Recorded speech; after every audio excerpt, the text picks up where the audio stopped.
এটা আমাদের বাড়ির জন্মাষ্টমী পুজোর ব্লগ। এটা জন্মাষ্টমী পুজোর দিন সকালবেলা। আগের দিন নারকেলের নাড়ু এবং তালের ফুলুরি এগুলো করে রাখা হয়েছিল।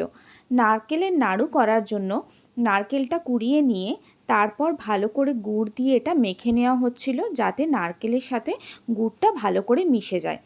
এবং এই নারকেল দিয়ে মাখা গুড়টা সেটা ভালো করে উনুনে পাক করে নেওয়া হয়েছিল। এখানে মা নাড়ুগুলো গড়ে নিচ্ছে। তারপর তালের ফুলুরি করার জন্য তাল দিয়ে দুধ দিয়ে গুঁড়িটাকে ভালো করে মেখে নেওয়া হয়েছিল। একটু মৌরি, তারপর কলা এগুলো দেওয়া হয়েছিল। এখানে মা তালের ফুলুরিগুলো ভালো করে ভেজে নিচ্ছে সাদা তেলে। এখানে অল্প একটু তাল নিয়ে তার সাথে একটু নারকেলের কোড়া নিয়ে তাল ক্ষীরও করা হয়েছিল, যেটা গোপালকে দেওয়া হবে। এখানে আমি অল্প করে একটু আলপনাও দিয়ে নিচ্ছিলাম অ্যাক্রিলিক কালার দিয়ে। এখানে আমার আলপনা দেওয়া হয়ে এসেছে। এটা পরের দিন সকালবেলাতে 5 রকম ভাজা, আলু ভাজা, পটল ভাজা, বেগুন ভাজা, তারপর বরবটি ভাজা, কুমড়ো ভাজা, এগুলো সব ভাজাগুলো করা হয়েছিল পরের দিন সকালে। মা আগেই সকালে উঠে পায়েসটা করে নিয়েছিল। এর সাথে সাথে আলুর দম, সাদা লুচি, তালের লুচি এগুলোও করা হয়েছে। এখানে আমি সাদা লুচিটা বেলে নিচ্ছিলাম। মা এরপর এগুলো ভেজে নেবে।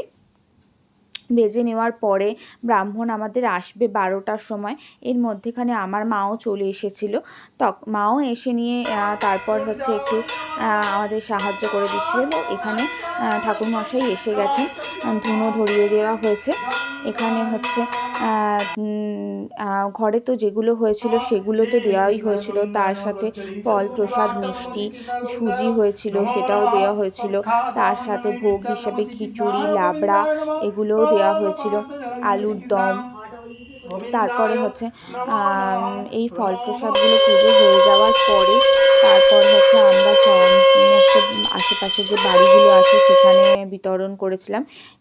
এখানে তারপর আমরা পুষ্পাঞ্জলি দেওয়ার জন্য সবাই একে একে বসে গেছিলাম। এবং এটাই হলো আমাদের জন্মাষ্টমীর পুজোর ব্লগ। শুভ জন্মাষ্টমী সবাইকে। ভালো থাকবেন।